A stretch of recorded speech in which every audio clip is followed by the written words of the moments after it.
বন্ধুরা, হে WhatsApp guys, সবাই কেমন আছো? Good morning.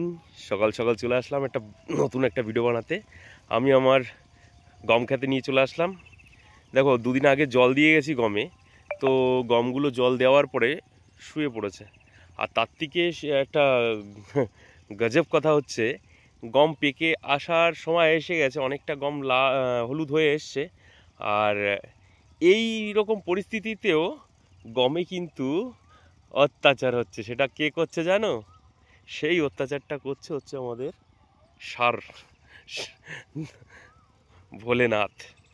ভোলেনাথের যার কারণে আমার গমের অত্যাচার কিন্তু বন্ধ হচ্ছে না। প্রতিদিন মাল আসছে সকাল বিকেল করে, এসে আমার গমের পরে অত্যাচার করছে। আর এখানে এই জমিতে আজকে লাগিয়েছি, কদিন হয়ে গেল, এটা তিল লাগিয়েছি, বুঝেছেন? তিলের দাম আজকাল খুব। তো আমার এই প্রজেক্ট ফেল হয়ে গেছে। এই যে এই প্রজেক্ট আমি তুলে রেখে দিয়েছি, কারণ চলবে না। আর এই পাশের জমিতে সব জল দেওয়া হয়েছে, কাঁকরোল লাগানো হয়েছে। এই জমিতে কাঁকরোল লাগানো হয়েছে, সবে কাঁকরোল লাগিয়ে ভিজানো হয়েছে জমিতে। এই প্রজেক্ট আমার ফেল, ঠিক আছে?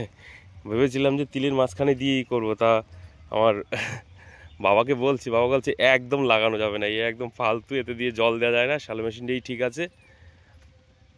এই এই দেখেন, এই শুকিয়ে এসছে এখানে নতুন একটা চাষ। এটা নতুন তো না, বাট পুরনো গাছ, কুদ্রি গাছ।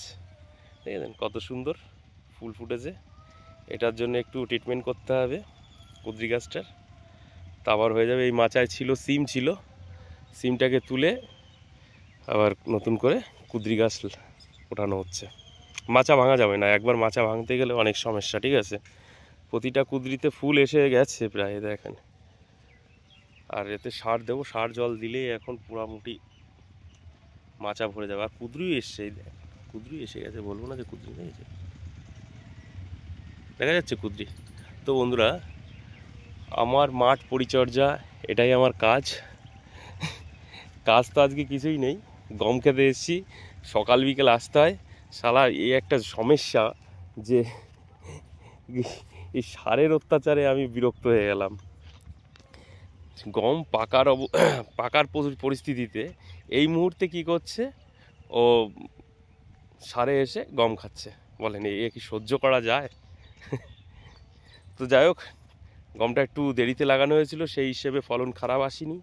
আশা করি আপনাদের কৃপায় ভালোই হবে। তো যেদিন মাড়াই করব সেদিনও ভিডিও করে দেখাবো যে গম কেমন হয়েছে।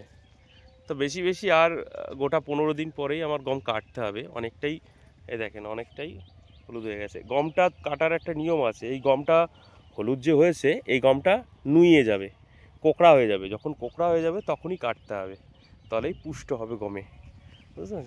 ঠিক আছে বন্ধুরা, ভালো থাকবেন সবাই। Thank you.